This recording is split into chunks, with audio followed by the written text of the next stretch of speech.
મારી ઉઘડે ત્યાં શ્રીજી બાવા દેખું. આંખ મારી ઉઘડે ત્યાં શ્રીજી બાવા દેખું. મારું જીવન કૃપાએ લેખું. મારું જીવન કૃપાએ લેખું. કહે છે આંખ મારી ઉઘડે ત્યાં શ્રીજી બાવા દેખું. શું કહે છે? સવારે આપણે જાગીએ અને જાગતાની સાથે સંકલ્પ કરો કથા મંડપમાં બેસી કે આંખ મારી ઉઘડતાની સાથે મારે કંઈક જોવું છે, મારે કંઈ દર્શન કરવા છે તો મારે મારા શ્રીજી બાવાને કરવા છે, બીજું કશું જોવું.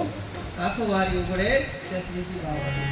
પછી શું કહે છે કે જ્યારે હું જાગું અને જાગતાની સાથે જો મારે કંઈક બોલવું છે તો મારે જય શ્રી કૃષ્ણ બોલવું છે અથવા તો 3 વાર અષ્ટાક્ષર બોલવો છે, પછી જ મારે બીજું કંઈ બોલવું છે. સવારે જાગતાની સાથે મોઢામાંથી ચાય નીકળે એની કરતાં કૃષ્ણ નીકળે એ સારું. આ પહેલું મંગલાચરણ શેનું થયું? આંખનું થયું. બીજું મંગલાચરણ શું થયું? મુખનું થયું. અને શું કહે છે કે જાગતાની સાથે જો મારે કંઈક સાંભળવું છે તો મારે મારા કૃષ્ણનો શબ્દ મારા કાનમાં સાંભળવું છે. આ ધર્મનું મંગલાચરણ છે. બીજું, જાગતાની સાથે જો મારે ક્યાંક જવું છે તો જે સ્થાન પર મારા ઠાકોરજી બિરાજતા હોય આ પગ મારા મને ત્યાં લઈ જાય અને ત્યાં દંડવત કરું.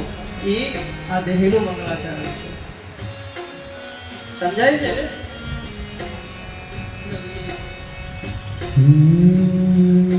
શ્રીજીને નિરખીને જાઉં બલિહારી,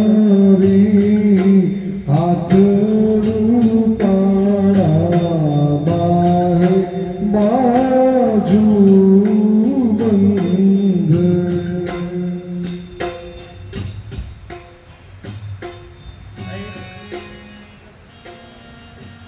તો અહીંયા ભાગવતજી ફલિત ક્યારે થયું કહેવાય કે જીવ રૂપી કન્યા આ ભાગવતનું શ્રવણ કરી ભગવાનને પોતાના પતિ સમજે ત્યારે ભાગવત ફલિત થયું કહેવાય. તો અહીંયા પ્રથમ શ્લોકની અંદર વેદ વ્યાસજી આપણને પ્રભુનો પરિચય કરાવી રહ્યા છે. કહે છે સચ્ચિદાનંદ રૂપાય વિશ્વોત્પત્યાદિ હેતવે તાપત્રય વિનાશાય શ્રી કૃષ્ણાય વયં નમઃ. અહીંયાનો પરમાત્મા કેવો છે? સચ્ચિદ અને આનંદ. અહીંયાનો પરમાત્મા અહીંયા કોઈ નિરાકાર પરમાત્માની વાત નથી થઈ. અહીંયા સાકાર બ્રહ્મની વાત થઈ છે. શું કહે છે? સચ્ચિદાનંદ રૂપા. અને આપણો પરમાત્મા તો કેવો છે? ભાગવતનો પરમાત્મા. આપણે ત્યાં તો રૂપવાળા પરમાત્માની સેવા થાય છે, સ્વરૂપની સેવા થાય છે.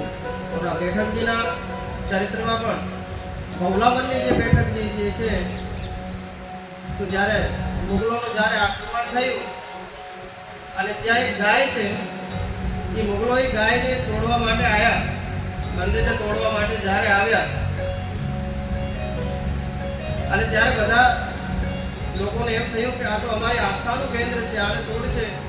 અને ત્યારે આચાર્ય શ્રી મહાપ્રભુજી ત્યાં પધાર્યા અને પેલા મુગલો એમ કહે છે કે જો આ પથ્થરની આટલી બધી જો આપણે શ્રદ્ધા છે તો આ ગાય જે છે એ જો પથ્થરની ગાય જે છે એ જો ઘાસ ખાય તો અમે આને ના તોડીએ. અને ત્યારે મહાપ્રભુજી ત્યાં પધાર્યા અને મહાપ્રભુજી હાથમાં ઘાસ લઈ અને કહ્યું લે બહુલા ઘાસ ખા. આ ઇતિહાસ એમ કહે છે કે ત્યારે એ પથ્થરની ગાયે ઘાસ ખાધું છે. આપણો જે પરમાત્મા જે છે આકારવાળો પરમાત્મા છે. અને અહીંયાનો પરમાત્મા કેવો છે? તેજોમય કે પ્રકાશમય નથી. અહીંયાનો પરમાત્મા તો સુંદર આંખો વાળો છે, વાકડિયા કેસ વાળો છે, કે જેના આ જ નેત્રોથી દર્શન કરી શકીએ, આ દેહથી એની સેવા કરી શકીએ એવો પરમાત્મા. અને એવા પરમાત્માની કથા આ ભાગવત ગીતા છે, કે જે પરમાત્માની પાછળ આ જ ચરણોથી જેની પાછળ દોડાય, જીભથી એનો સ્વાદ લેવાય, કર્ણથી એની કથા શ્રવણ કરાય, એવા પરમાત્માની કથા આ ભાગવત છે. કહે છે સચ્ચિદાનંદ રૂપાય વિશ્વોત્પત્યાદિ હેતુ. પ્રભુનું સ્વરૂપ કેવું છે? આનંદમય સ્વરૂપ છે. જો આપણે બધા આનંદમાંથી પ્રગટ થયા. શેમાંથી પ્રગટ થયા? આ જીવ પરમાત્માનો અંશ છે, તો પરમાત્મા આનંદમય છે, તો જીવ પણ આનંદમય હોવો જોઈએ કે નહીં? પણ દેખાતો તો આનંદ જે છે, આ બધા આનંદમાંથી પ્રગટ થયા અને આનંદમાં વિલીન થઈ જાય છે ફરી, પણ આનંદમાં રહેતા નથી. પણ આપણી સમસ્યા શું થાય છે? આપણી દરેક ક્રિયા જે છે ને, જે પણ ક્રિયા કરીએ છીએ એ આનંદ માટે કરીએ છીએ. સારા કપડાં પહેરો છો તો શેની માટે પહેરો છો? કે ભાઈ મને આનંદ મળે. પણ ક્યાં સુધી છે આનંદ? કેટલો સમય આનંદી? સારું ભોજન બી ખાઓ છો તો ક્યાં સુધી આનંદ?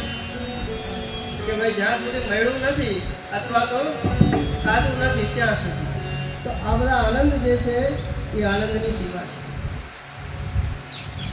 અને આ કેવો આનંદ છે ખબર છે? આનંદ દાખલા તરીકે ભાઈ તમે અહીંયાથી એમ કહો કે અમારે તાજમહેલ જોવા માટે જવું છે, તો શરૂઆતમાં જે તમે તાજમહેલ જોવા માટે જાઓ અને જેટલા એમાં આકર્ષિત થાઓ છો, ઓહો કેટલો સરસ મહેલ છે, ખૂબ આનંદ મળે છે.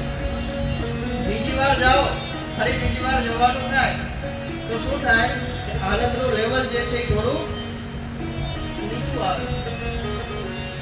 પછી ત્રીજી વાર જ્યારે જાઓ તો લેવલ એનાથી નીચું આવે. અને પછી ચોથી વાર કોઈ તમને કહે કે ભાઈ તાજમહેલ જોવા જવું છે, તો તમે શું કહો? અમે સફેદ માર્બલને વારે વારે શું જોવાનું? કયો કે નહીં કયો? તો દરેક આનંદની એક સીમા છે. તો અહીંયા અને આનંદ કેવું છે? એક એક્ઝામ્પલથી જો સમજીએ, ઉદાહરણના માધ્યમથી, તો કહે છે એક સ્થાન પર બિલ્ડિંગનું કામ ચાલતું હતું. શું ચાલતું હતું? બિલ્ડિંગનું કામ. તો બિલ્ડિંગનું કામ જે ચાલે તો એની બિલ્ડિંગમાં એક શેઠાણી રહે છે, ખૂબ સારા વૈભવ છે, નોકર છે, ઘણી સારી વ્યવસ્થા છે. હવે એની સામે એક મજૂર પતિ અને પત્ની બંને, મધ્યાહન કાળનો સમય છે અને બંને જણા સાથે બેસી અને ભોજન લઈ રહ્યા છે. અને આ બાજુ આ શેઠાણી જે છે એના બંગલામાંથી પહેલાને જોઈ રહી છે અને મનમાં વિચાર કરે છે કે આ મજૂરની પત્ની જે છે એ કેટલી ભાગશાળી છે કે એને પોતાના પતિની સાથે ભોજન કરવા બેસવાનો અવસર મળે છે, અને મને તો ક્યારેક જ મારા પતિ સાથે બેસીને ભોજન કરવાનો અવસર મળે છે. હવે સામે પેલા મજૂર લોકો જે છે, મજૂરની પત્ની તો બી કહે છે, અરે જેઠાણીને જો કેટલા જલસા છે, નોકર ચાકર છે, કશું કામ કરવું પડતું નથી અને આપણે તો તડકામાં મજૂરી કરવી પડે છે. બંને એ સુખને એકબીજા ઉપર આરોપિત કરે છે. સુખી પેલો મજૂર પણ નથી અને આ બંગલાવાળી પણ નથી. તો કહે છે સુખમાં અને આનંદમાં આનંદ અને સુખમાં તફાવત છે. આનંદ શું છે? આપીને મળે ને એ આનંદ છે, લઈને મળે એ સુખ છે. બીજાને જમાડીને મળે એ આનંદ છે, અને ભોજન કરીને મળે એ સુખ છે. અને આ સુખ કેવું છે? એક ક્ષણિક, એક ઘડી. અને પાછું સુખ કેવું છે કે આપણા સુખને જોઈને જ્યાં સુધી ચાર જણનો જીવ ન બળે ને ત્યાં સુધી તો સુખ પણ લાગતું નથી. તમને સારા ઘરેણા આપી દઈએ, સારા વસ્ત્રો આપી દઈએ, સારી ફેસિલિટી આપી દઈએ, અને એવી જગ્યાએ મૂકવામાં આવે કે જ્યાં તમારા સિવાય કોઈ હોય જ નહીં, તો સુખ લાગશે નહીં લાગે.